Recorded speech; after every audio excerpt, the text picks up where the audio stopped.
Hello everyone. आज हम जानेंगे जितने भी एग्जाम पॉइंट ऑफ व्यू से करंट अफेयर से एक एक का हम बारी से जानेंगे। पहला है, किस राज्य में होया डाइविस नामक एक नई प्रजाति की खोज किया गया है। ये हो जाएगा अरुणाचल प्रदेश। ये स्थान है विजयनगर चांगलांग जिला अरुणाचल प्रदेश में खोजा गया है। इसकी विशेषता यह है कि यह एक उष्णकटिबंधीय फूल वाला पौधा है। महत्व है इसका, इस खोज से भारत का वनस्पति विविधता में वृद्धि हुई है और यह क्षेत्र विशाल जैव विविधता को रेखांकित करता है। यह क्षेत्र नामदफा नेशनल पार्क के करीब है। अब हम इम्पोर्टेंट जो खोज है उसको देख लेते हैं। दुनिया का पहला सफ़ेद इरिडियम लिंक्स किस देश में खोजा गया है। एक खोजा गया सोन में। किस देश में आर्किटिज के नीलुम सभ्यता का 4000 साल पुराना मंदिर खोजा गया। कुवैत में। राजस्थान के जैसलमेर में भारत का पहला फाइटर स्टोर जीवाश्म मिला है जिसकी उम्र लगभग 20 करोड़ वर्ष है। जुरासिक काल यानी पुरानी मानी जा रही है। इसको नासा ने खोजा है। किस अंतरिक्ष एजेंसी ने पृथ्वी के असंशील दूसरे चंद्रमा 2025 PNA-7 की पुष्टि की है। यह है नासा। इसको नासा ने न्यूजीलैंड से संबंधित ब्लू पिक्सेल मशरूम हाल ही में किस राज्य में खोजा गया है। तेलंगाना में। डैम्प्रस एसामिक नामक एक नई पादप प्रजाति की खोज कहाँ की गई है। असम में। किस राज्य में सिंथोस लेप्टोसिस नामक सांप की एक नई प्रजाति की खोजी गई है। मिजोरम में। जियोग्राफिक मैथ्यू नामक तितली की नई प्रजाति की खोज केरल के किस राज्य में की गई है। किस राज्य में मेढक की नई प्रजाति ओलंपस सिलंग की खोज की गई है। मेघालय में। किस राज्य में बैंड विंग तितली एक दुर्लभ तितली प्रजाति खोजी गई है। त्रिपुरा में। किस राज्य में इवलिना मलकाना नामक तितली की एक नई प्रजाति खोजा गया है। अरुणाचल प्रदेश में। किस राज्य में गार्सियन कुसुरुस नामक एक नई वृक्ष प्रजाति की खोज की गई है। असम में। किस राज्य में लेफ्टोरिया आरिटियो नामक एक नई मेढक प्रजाति की खोज की गई है। असम में है। किस राज्य में पेंदुआ देश से संबंधित 800 साल पुराना शिव मंदिर का खोजा गया है। तमिलनाडु में। किस देश में विश्व का सबसे खतरनाक मकड़ी बिग बाय की खोज की गई है। ऑस्ट्रेलिया में। किस देश में दुनिया का सबसे सफेद हाइड्रोजन भंडार खोजा गया है। फ्रांस में। अमेजन में खोजे गए दुनिया के सबसे बड़े सांप को क्या नाम दिया गया। Northern green anaconda. अब आगे, भारत के पहले प्राइवेट तौर पर विकसित कमर्शियल आर्टिफिशियल रॉकेट का क्या नाम है जिसे प्रधानमंत्री मोदी द्वारा लॉन्च किया गया है। यह है विक्रम फर्स्ट। प्रधानमंत्री नरेंद्र मोदी ने हैदराबाद के सिक्कारूट एरोस्पेस के इन्फिनिटी कैंपस का उद्घाटन किया है और कंपनी के पहले ऑर्बिटल रॉकेट विक्रम-1 का वर्चुअल अनावरण किया है। यह भारत के निजी अंतरिक्ष क्षेत्र के लिए एक महत्वपूर्ण कदम माना जा रहा है जिसे 3 साल पहले उद्यमी ने खोला गया था। स्काईरूट इससे पहले नवंबर 2022 में विक्रम एस लॉन्च कर चुका है जो भारत का पहला निजी तौर पर विकसित सब आर्टिफिशियल रॉकेट था। किस दिन हर साल लाल ग्रह दिवस मनाया जाता है। ये हुआ 28 नवंबर। रेड प्लैनेट डे हर साल 28 नवंबर को मनाया जाता है। लाल ग्रह दिवस नासा के अंतरिक्ष यान मरियन 4 के प्रक्षेपण के बाद याद करने के लिए मनाया जाता है। इस दिन का मुख्य उद्देश्य लोगों को मंगल के प्रति जागरूकता बढ़ाना होता है। विश्व बैंगन दिवस कब है। 1 नवंबर को। विश्व सुनामी जागरूकता दिवस 5 दिसंबर को। 5 नवंबर 1925 को गुरु नानक देव की 556वीं दिवसीय राष्ट्रीय कैंसर जागरूकता दिवस 7 नवंबर को। विश्व शांति और विकास के लिए विश्व विज्ञान दिवस 10 नवंबर को। राष्ट्रीय शिक्षा दिवस 11 नवंबर को। विश्व निमोनिया दिवस 12 नवंबर को। विश्व दयालुता दिवस 13 नवंबर को। बाल दिवस 14 नवंबर को। विश्व मधुमेह दिवस 14 नवंबर को। राष्ट्रीय प्रेस दिवस 16 नवंबर को। विश्व शौचालय दिवस 19 नवंबर को। बाल यौन शोषण दुर्व्यवहार और हिंसा के रोकथाम उपचार के लिए विश्व दिवस कब मनाया जाता है। 18 नवंबर को। राष्ट्रीय अंगदान दिवस 27 नवंबर को। सब इम्पोर्टेंट हमारे डे है। किस राज्य में एशिया की सबसे ऊंची भगवान राम की प्रतिमा का अनावरण किया जाएगा। ये होगा हमारा गोवा में। प्रधानमंत्री मोदी ने दक्षिण गोवा में भगवान राम की एशिया की सबसे ऊंची प्रतिमा का अनावरण किया। भगवान राम की यह प्रतिमा 77 फीट है।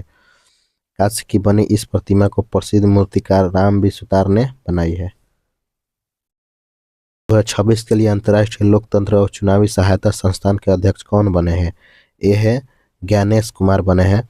मुख्य निर्वाचन आयुक्त ज्ञानेश कुमार 2026 के लिए अंतर्राष्ट्रीय लोकतंत्र और चुनावी सहायता संस्थान के अध्यक्ष बने हैं। इंटरनेशनल आईडी एक अंतर सरकारी संगठन है जिसे 1995 में स्थापित किया गया था। इसका मुख्य उद्देश्य विश्व भर में लोकतांत्रिक संस्थाओं और प्रक्रियाओं को मजबूत करना होता है। जोहरी सिंदाराव किस देश से संबंधित है जिन्होंने गोवा में आयोजित फीडे वर्ल्ड कप का खिताब जीता है? ये उज्बेकिस्तान से है। ये 19 वर्षीय ग्रैंड मास्टर जावेद सिंदाराव के ने इतिहास रचते हुए 2025 फीडे शतरंज विश्व कप खिताब जीत लिया है। गोवा में आयोजित फाइनल मुकाबले में उन्होंने चीन के मशहूर ग्रैंड मास्टर वेई वी के हराकर यह उपलब्धि हासिल की है। इस जीत के साथ सिंदाराव ने एक मतलब $12,000 यानी लगभग 1 करोड़ रुपये प्राइज मनी प्राप्त की और सबसे कम उम्र में वर्ल्ड कप को जीतने वाले रिकॉर्ड भी नाम कर लिए हैं। स्पोर्ट्स से जुड़े हुए थोड़ा सा इम्पोर्टेंट है। सर्बियापुम first lung of central Serbia में भारत की 26वीं पहली ग्रैंड मास्टर बनी है। महान खिलाड़ी रोजर फेडरल को पात्रता के पहले ही साल में अंतर्राष्ट्रीय टेनिस हॉल ऑफ फेमस शामिल किया गया है। ठीक है। इटली ने 113वें डेविस कप का खिताब स्पेन को हराकर जीता है। मलेशिया में आयोजित जोहार कप हॉकी प्रतियोगिता में भारत की जूनियर हॉकी टीम ने रजत पदक जीता है। कैफ नेशनल कप 2025 में भारत ने ब्रोंज जीता है। मेंस एशिया कप में भारत ने जीता है। यूएस ओपन 2025 में पुरुष एकल खिताब किसने जीता है? Carlos Alcaraz. यूएस ओपन में महिला एकल का खिताब किसने जीता है? Aryna Sabalenka. SAFF under 17 championship 2025 Bharat ने जीता है। FIDE World Cup 2025 Goa Diamond League 2025 Neeraj Chopra ने सिल्वर जीता है इसमें। राष्ट्रमंडल भारोत्तोलन चैंपियनशिप 2025 के स्वर्ण पदक मीराबाई चानू ने जीता है। वर्ल्ड चैंपियनशिप ऑफ लॉजिस्टिक का खिताब किसने जीता है? साउथ अफ्रीका ने। हाल ही में किस देश ने कॉनकेफ गोल्ड कप 2025 का खिताब जीता है? मैक्सिको ने। हाल ही में जारी फीफा रैंकिंग में भारत किस स्थान पर रहा है? 133वें। फीडे महिला शतरंज विश्व कप जीतने वाली पहली भारतीय महिला कौन बनी है? दिव्या देशमुख बनी है। किस संस्थान ने नवंबर 2025 में सामाजिक परिवर्तन के लिए इम्पैक्ट राइज पहल शुरू की है? यह है हमारी आईआईटी खड़गपुर। भारतीय प्रौद्योगिकी संस्थान आईआईटी खड़गपुर ने नवंबर 2025 में इम्पैक्ट राइज अनुसंधान पहल शुरू की है। यह पहल बड़े पैमाने पर सामाजिक परिवर्तन के लिए अस्थायी प्रौद्योगिकी और प्रबंधन पर केंद्रित है। आईआईटी खड़गपुर ने प्लेटिनम जुबली वर्ष के दौरान इसे राष्ट्रीय प्रतीक के रूप में घोषित किया। अब हम जान लेंगे आईआईटी से जुड़े महत्वपूर्ण जो न्यूज है वो। भारत डाक ने जेन जेड थीम पर आधारित अपना पहला डाक आईआईटी दिल्ली में खोला है। आईआईटी पल्क ने भारत का पहला एआई आधारित लैंग ट्यूटोज लॉन्च किया है। आईआईटी रुड़की ने एआई ने हस्तलिखित मोदी लिपि को देवनागरी लिपि में परिवर्तित किया। आईआईटी मद्रास ने भारत की सबसे हल्की wheel chair windy one launch की है। स्तन कैंसर का समय रहते पता लगाने के लिए आईआईटी मद्रास ने भारत का पहला जीनोम एटलस लॉन्च किया है। एनआईआरएफ 2025 समग्र श्रेणी में आईआईटी मद्रास पहले स्थान पर रहा है। भारत का पहला हाइपर पूल टेस्टिंग ट्रैक तैयार हो गया है। ये ट्रैक आईआईटी मद्रास के कैंपस में बना है और इसकी लंबाई 410 मीटर है। आईआईसी भारतीय विज्ञान संस्थान बेंगलुरु ने अत्यधिक रक्त थक्के बनने से रोकने के लिए एक नया नैनोजाइम विकसित किया है। आईआईटी खड़गपुर ने dynamic route planting for urban mobility नामक एक ऐप को लॉन्च किया है। आईआईटी दिल्ली ने हाई स्कूल के लड़कियों को स्टेम की शिक्षा देने के लिए मेंटरशिप पहल शुरू की है। 2025 के लोक नायक फाउंडेशन साहित्य पुरस्कार किसे चुना गया है? ये बेलमा सिमना को चुना गया है। हाल ही में बेलमा सिमना ने 2025 का लोक नामक फाउंडेशन साहित्य पुरस्कार लिए चुना है। बेलमा सिमना एक प्रतिष्ठित तेलुगु लेखक हैं जिन्होंने 100 से अधिक पुस्तकें लिखी हैं। इस सम्मान में 2 लाख का नगद पुरस्कार शामिल हुआ। पुरस्कार समारोह 18 जनवरी 2026 को होगा।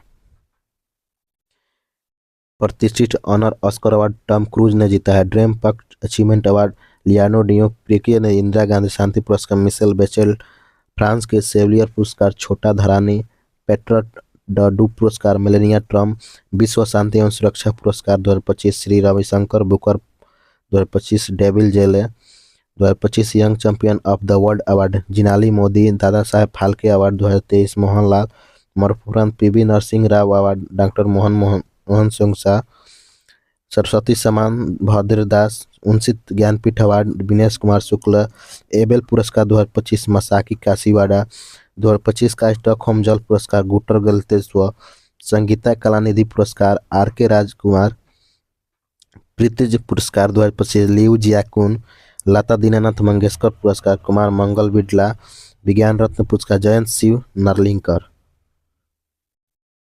जायर बोल्सोनारो को 27 साल और 3 महीने की जेल सजा सुनाई गई। वह किस देश के पूर्व राष्ट्रपति हैं? वो ब्राजील के हैं। और ब्राजील के पूर्व प्रेसिडेंट 27 साल के 3 महीने जेल की सजा सुनाई है। उन्हें मिलिट्री ताकत पलट के साजिश रचने और ब्राजील को डेमोक्रेटिक सिस्टम को खत्म करने की में दोषी ठहराया गया है। यह 2022 में चुनाव हारने के बाद उन्होंने जबरदस्ती सत्ता पर कब्जा करने की कोशिश की थी। ब्राजील जान सकते हैं इसकी राजधानी ब्रासिलिया है। मुद्रा ब्राजिलिया रियल है। राष्ट्रीय खेल फुटबॉल है। ब्राजील 7 सितंबर को अपना स्वतंत्र दिवस मनाता है। ब्रिक्स समिट 2025 को होस्ट किया। कोप 30 2025 होस्ट करेगा। ये हमारा रहा एग्जाम पॉइंट ऑफ व्यू से जितने भी इंपॉर्टेंट करंट अफेयर थे। धन्यवाद।